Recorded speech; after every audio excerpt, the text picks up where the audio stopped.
I am Ferdinand Marcos, and I am the President of the Republic of the Philippines. I stand today on behalf of 110 million Filipinos. Sagutin at i-blacklist ang mga palpak na contractors. Yan ang naging utos ni Pangulong Ferdinand R. Marcos Jr. sa DPWH kahapon. Ilang araw matapos isa publiko ang ilang mga contractors na may kinalaman sa ilang flood control projects sa bansa. Sa kanyang isinagawang inspection sa ilang flood control projects sa Iloilo City, nakita ng Pangulo ang mga delayed at questionabling proyekto, lalo na pang nagpalala ng pagbaha sa lungsod. Ayon sa Pangulo, bilyon-bilyon ang ginastos para sa mga flood control projects na sana'y nakakatulong na maibsan ang pinsalang dulot ng bagyo at habagat. Ngunit ilang taon na ang lumipas at paulit-ulit pa rin ang dinaranas ng taong bayan. Binigyan diin ni Pangulong Marcos Jr. na hindi pwede na tapos lang sa papel ang mga flood control projects na kung maitayo man ay sira din agad at wala nang silbi. Hindi rin pwedeng mababang klase ang mga proyekto para sa taong bayan. Dagdag pa ng Pangulo, simula pa lamang ito sa pag-uusig ng pamahalaan sa mga kontratista sa likod ng mga flood control projects na ito. Ayon kay Pangulong Marcos Jr., dapat na may managot sa ganitong uri ng kapabayaan, katiwalian at panluloko at tiyakin na mananagot sa batas ang lahat ng may sala. Nakakadismaya at nakapagtataka kung bakit napupunta sa mga pabayang contractors ang mga ganitong proyekto. Agad na ipinag-utos ng Pangulo sa DPWH na alamin kung sino ang responsable sa pagkuha ng mga nasabing contractors at pagpaliwanagin kung bakit paulit-ulit na naaawardan ang mga malalaking proyekto ang mga ito. Muli, ayon sa Pangulo, panagutin at i-blacklist ang mga ito. Kasabay nito, muling inanyayahan ng Pangulo ang taong bayan na samahan ang pamahalaan sa laban kontra korupsyon at pagbaha. I-report ang anumang anomalya sa sumbong sa pangulo.ph. Unang tanong mula kay Alvin Baltasar, Radyo Pilipinas. Yusek, magandang umaga po. Yusek, in an interview kay Baguio City Mayor Benjamin Magalong, nagre-recommend siya kay Pangulong Marcos na magkaroon ng lead investigator para siyasatin yung flood control projects. Open po ba dito si Pangulo since parang maraming nalalamang impormasyon si Mayor Magalong tungkol dito? Okay po, unang-una po na ibigay na po ng ating mahal na Pangulo ang mekanismo o sistema kung paano ito maiimbestigahan. At nagbigay na nga rin po siya ng direktiba sa regional project monitoring committees. At kung ano man po ay mga itutulong ni Mayor Magalong, mas maganda po na ito'y mailahad niya sa Pangulo. At hindi naman po siguro kinakailangan pang magkaroon ng isang magli-lead sa probe dahil nga may mekanismo na po at sistema na ibinigay ang ating Pangulo. Kung ano man po ang meron siya, kung ito po ay kumpleto, maaari niya po ito maisumiti agad-agad sa ating Pangulo para yung sinasabi po nilang 67 congressmen at mukhang sila ay identified na ni Mayor Magalong, hindi pa po ba mas magandang maibigay na niya ang report na ito sa ating Pangulo? At kung kinakailangan maidemanda o makasuhan nang may sapat na ebidensya, agad-agad na din po itong dapat gawin. At nakita po nga din po natin at napanood ang kanyang mga interviews, mas maganda rin po sana at nababanggit siya ang tungkol sa rock netting at sa Cat's Eye, ay mas maganda rin po na kung meron po siyang alam dito, maidemanda na agad.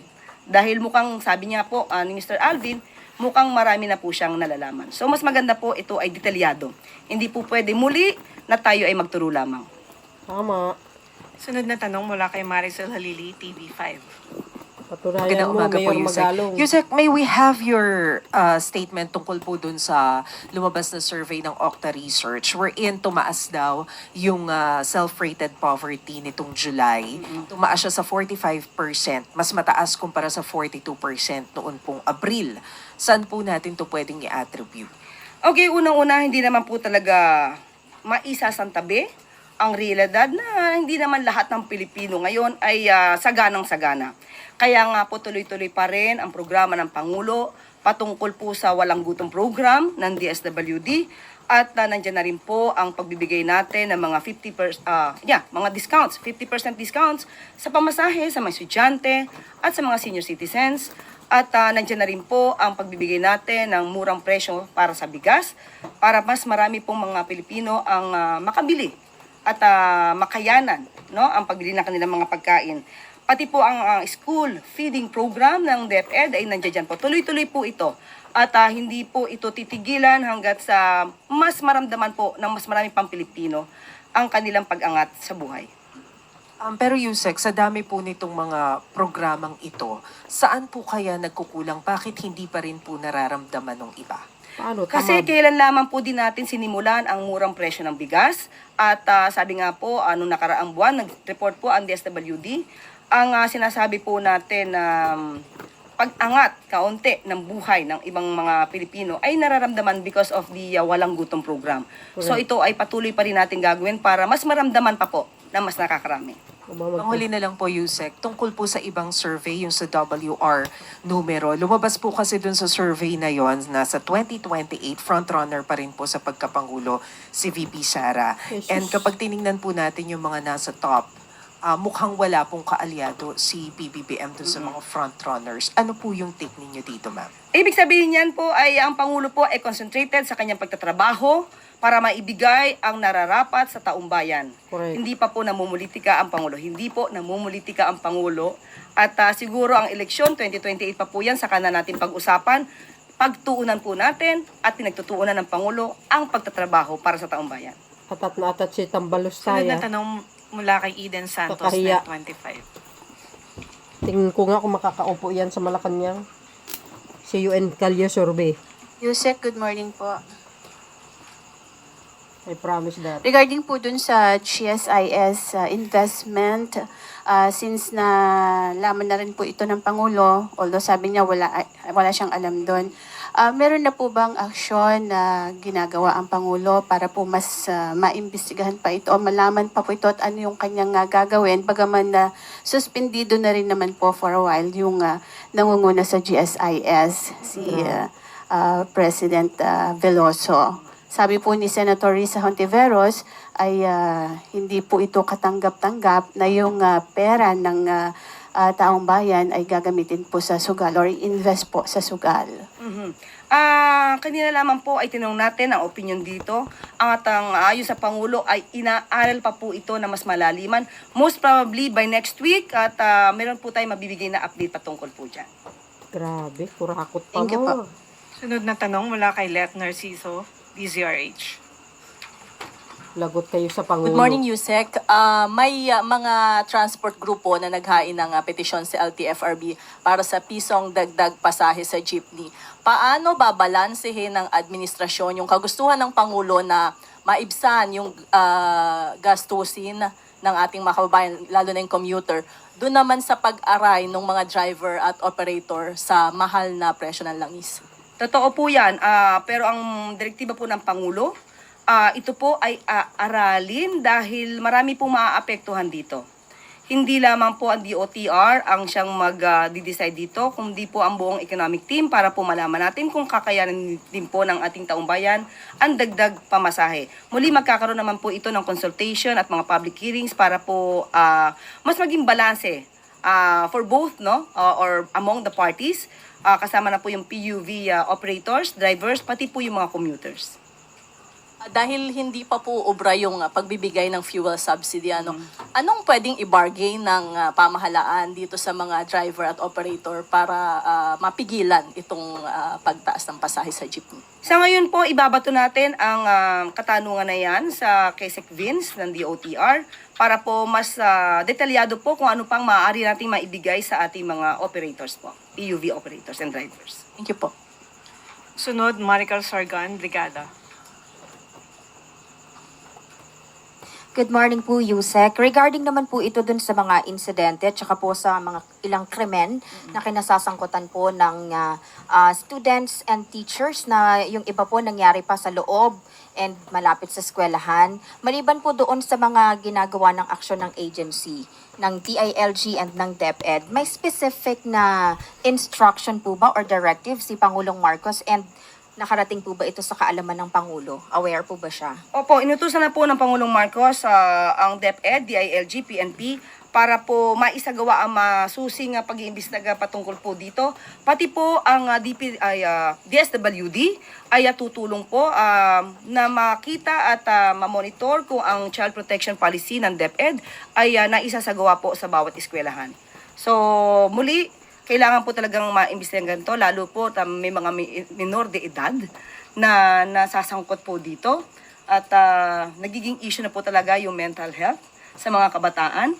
So, hindi po ito tutulugan at aaksyonan po ng mga concerned agencies. Agad-agad din po. Sunod, Ian Cruz, GMA 7. Good morning, Yusek. Yusek, yung binanggit mo kanina, no, 15 contractors yung binanggit ni Pangulo and kasama sa na-include doon yung SunWest na naka-receive siya ng large share, 10 billion worth ng 78 na flood control projects. Pero na-involved na po siya dati or na-link na doon sa mga controversies na na-flag po ng COA, na-flag na rin po ng Senado yan. So ano po ang gagawin dyan ng palasyo para hindi na po mabibigyan ng malalaking proyekto itong mga sinasabi nga na nasasangkot sa mga kontrobersya, and ilalabas po ba na executive order ang Pangulo para once and for all may guidelines talaga para hindi na po may include nga itong mga nasasama sa mga kontrobersiya? Unang-una po, kung sila naman po talaga ay mayroon ng mga records na mga maanumalyang proyekto, hindi na nga po sana sila dapat na pagtitiwalaan. Pero sa kasalukuyan po, iba po kasi ngayon ang naging kontrata. Dapat kung ano man na naging kontrata sa ngayon at may dapat silang tapusin, they should be obliged to comply with the provisions of the terms and conditions in the contract. Dapat iyon na matupad. Iba po ang issue ng mga maanumalyang proyekto kung sila man ay nasasangkot sa ganito. Dahil yung mga maanumalyang proyekto ay ito po ay paiimbestigahan. Hindi po ibig sabihin na nabigyan sila ng bagong kontrata, hindi na po sila maaari managot sa mga dating naging kontrata na nasasabing maanumalya. Pero ngayon, kung may kontrata sila at dapat tapusin to under the terms and conditions na nakasaad sa kontrata. So doon ma'am sa SunWest, anong take ng palasyo dyan? Kasi nga, na-involved na sila dati and ngayon nakakuha na naman ng malaking mga proyekto. Hindi lang sa SunWest, sa lahat ng contractors. Dapat makita lahat, busisiin lahat ang detalye kung ano yung mga projects, ghost projects, na kinakasakmutan ng ibang mga contractors dito. Lahat ng may mga anomalya, i-report na rin po sa Pangulo at yan po ay kakasuhan. Katulad na sinabi natin, pananagutin at iba-blacklist. Pero lahat ng kontrata na ngayon na sila ay kasama at sila ay party, they have to do their obligations based on the contract. Yusek, last na lang po. Doon sa sumbongsapangulo.ph, kumusta po? Marami na po ba nagre-report? At ano po ang mga common na nire-report po ng mga taong bayan mula po Luzon, Visayas, Mindanao? Yes, meron po tayong report dito, pero as of now, wala po akong detalye. Nabigay lang po sa atin. Ito po, meron po tayong update. Sumbong sa Pangulo update. Meron na po tayo lumalabas as of August 11 to 13, 2025. May 84,892 total views. May 1,148 reports at may 823 feedbacks. Meron po tayo rito sa analytics at maaari ko po siguro sa inyo ito maibigay. Maya-maya lamang po. Hindi pala makita saan. Maya-maya lamang po, bibigay ko sa inyo. Sunod na tanong mula kay Sam Medenilla, Business Mirror. Good morning, ma'am. Tatanong lang po na, what is the position and preparations of the Marcos administration on the pending bill in the US which aims to restrict its call center jobs from being outsourced abroad? Pending bill pa naman siya. So, patapusin muna natin kung anong gagawin ng US dyan. i-verify lang po namin. Bali na-mention po kasi ni na former Congressman Joey Salceda na nag-submit na raw po sila ng recommendation sa Malacanang regarding doon sa issue. Na-receive na po ba ito ng Malacanang? Sa ngayon wala pa ako, as of now, as we speak, wala pa po tayo hindi pa po tayo nabibigyan ng anumang impormasyon patungkol po dyan. At maya-maya malaman po ay maaari nating itanong ito sa Office of the President. At kung meron man pong update, ibibigay ko po agad sa inyo. Yes, na lang po.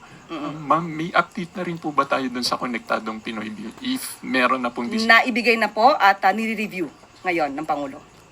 Thank you po, ma'am. Sunod, Christian Bascones, PRTV.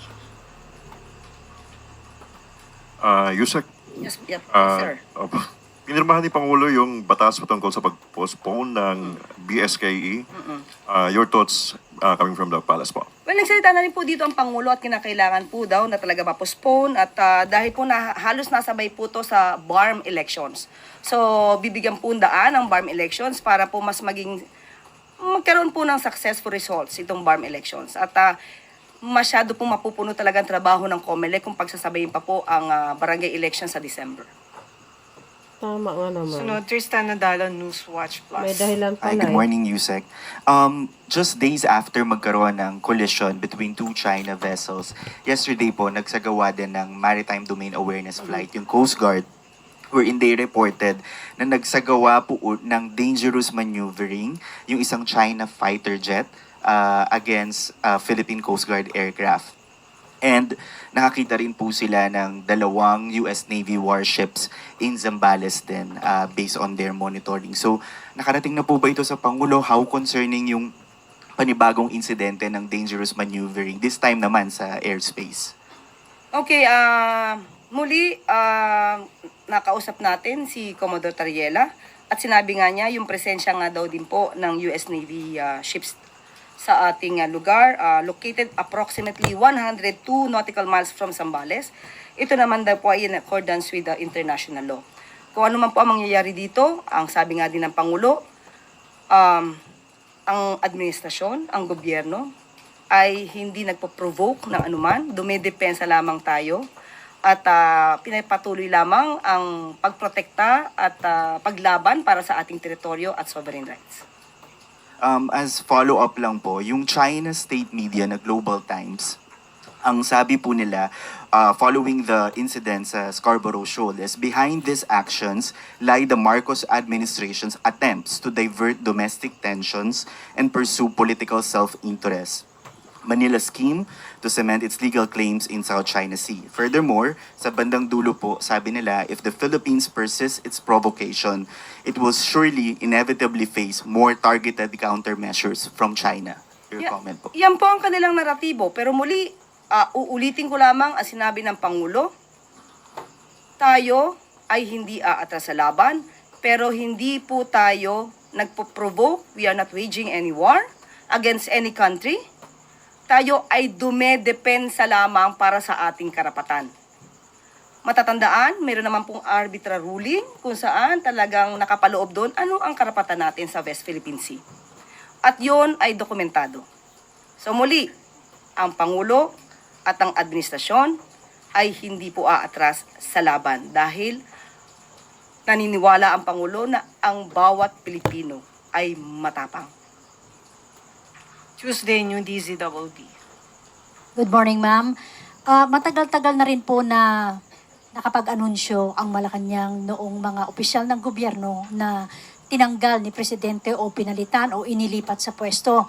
May inaasahan po ba tayo at ang publiko na panibagong anunsyo ng balasahan o mga sinibak sa pwesto, lalo na at si Pangulong Marcos na mismo ang nakakita ng ilang flood control projects na sabi niya nga po ay palpak. Naniningil na po kasi ang taong bayan. Puro contractors daw po ang naririnig nila na pinaiimbestigahan pero wala ni isang pangalan galing sa DPWH ang nababanggit na obviously, sabi ng iba ay mayroon namang nakikitaan ng pananagutan sa ganitong mga maanumalyang proyekto. Ito nga po, kalulunsad lamang po ng Pangulo ang sumbong sa pangulo.ph website at doon lamang po nagkaroon ng inisyal na investigasyon. So, kung Lunes lamang po, ngayon pa lamang po tayo kumakalap ng mga reports. Hindi naman po kaagad-agad dapat magsibak ang Pangulo kung wala naman pong ebidensya. Ulitin po natin, mahirap po yung tinatawag na witch hunt na dahil nasabi lang na palpak ang lahat or halos ng ibang mga proyekto patungkol sa flood control ay magsisibak na po ang Pangulo ng mga tauhan mula sa TPWH. Alamin po natin kung ano ang kanilang mga responsibilidad, kung ano man ang naging kanilang mga negligence, at kung makikita po ng Pangulo agad-agad dito, hindi naman po mag-aatubili na sila ay sibakin sa pwesto. Ito po bang investigation, nagbigay po ba ang timeline ng Pangulo kung kailan niya gustong makita yung resulta para makapag-desisyon kung sino ang dapat na mga makasuhan o hindi? Walang timeline. Ang sabi po, agad-agad. Mabilisan ang pag-iimbestiga rito.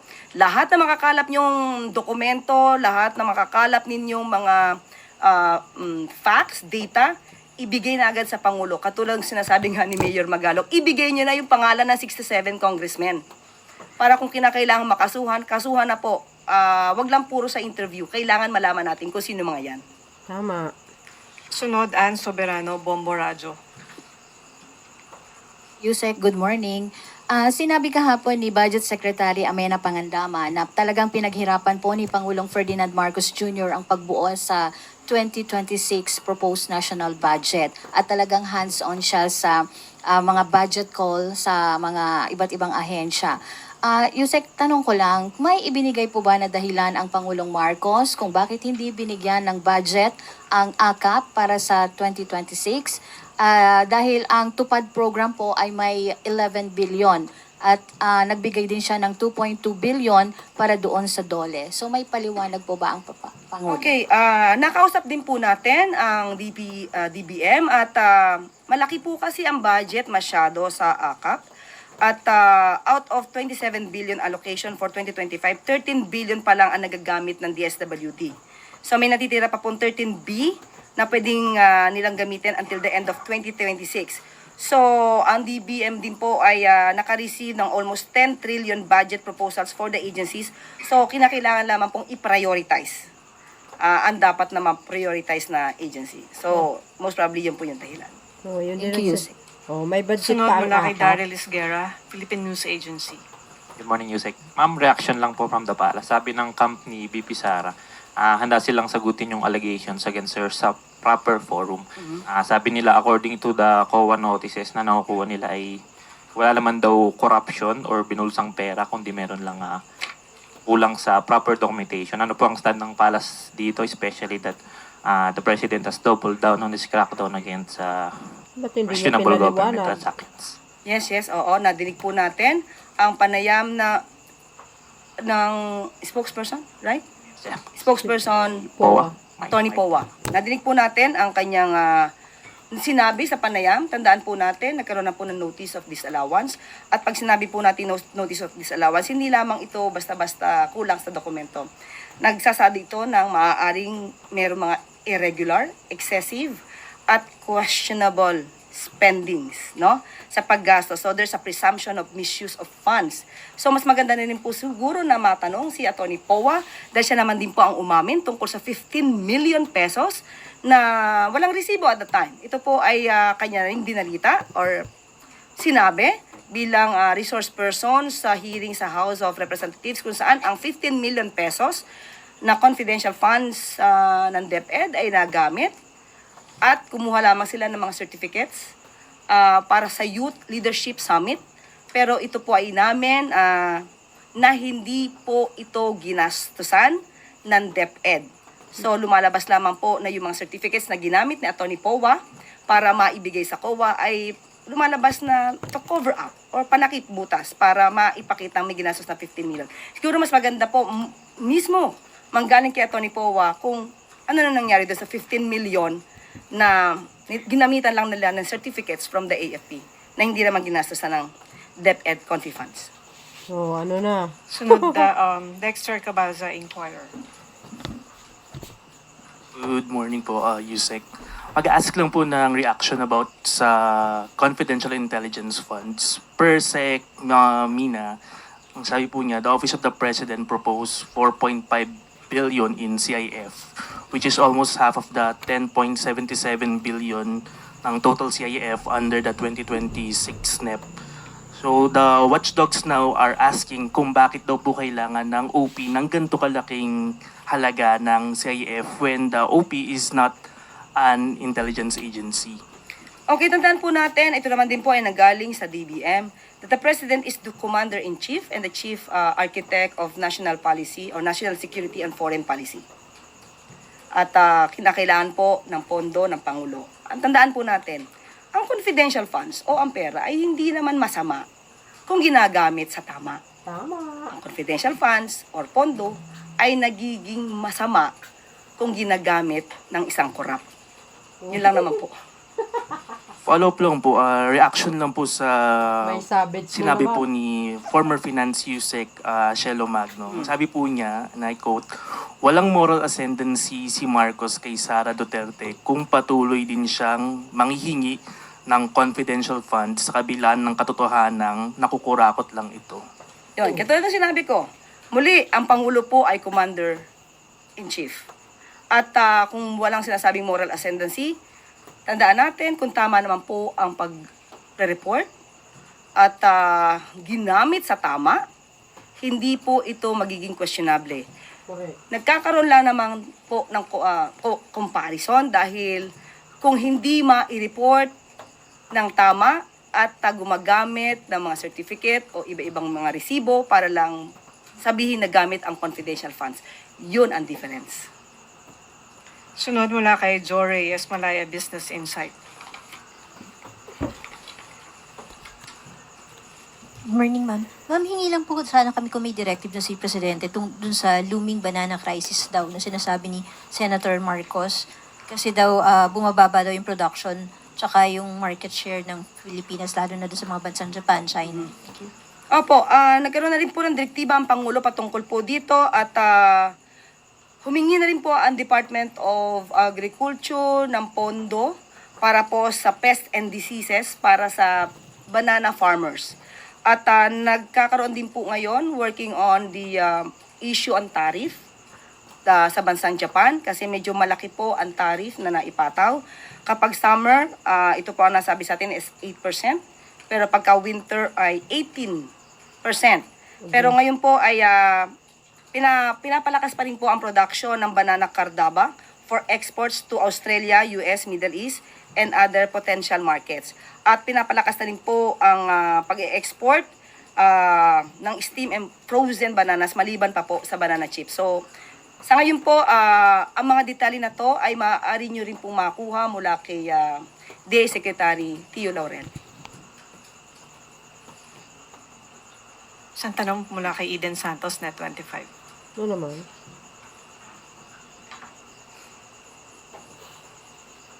Yusek, sa budget pa rin po, humiling po ang Office of the President ng more than 1 billion pesos para sa kanyang local and foreign trips. Medyo tumaas po ito compared sa ngayong taon na ito. At saka po yung 17 billion para sa nalalapit na pag-host ng Pilipinas sa ating ASEAN. Pwede po ba nating ipaliwanag lang bakit humiling tayo ng karagdagang budget para sa foreign and local trips at saka po yung 17 billion para sa ASEAN po? Malaki po ang magagastos po talaga. Dahil po tayo yung magiging host sa ASEAN Summit. So, expected po yan dahil kailangan po talaga natin paghandaan ito. Hindi po biro ang gasto sa pag-host. At sa mga local and foreign trips, makikita po natin talaga ang Pangulo ay madalas na lumalabas para tignan ang seguridad, ang pagmomonitor din po kung ano nangyayari sa lugar natin po. Kung may baha, kung may kalamidad. So, kinakailangan din po yan. At nakikita din po nyo ang kadalasang pagbiyahe ng Pangulo dahil hinihikayat niya ang ibang mga bansa na mag-invest para sa atin dito sa bansa natin. Maricel Halili, TV5. Yes, a quick follow-up lang po dun sa question kanina ni Maricar about dun sa mga cases ng minor de edad.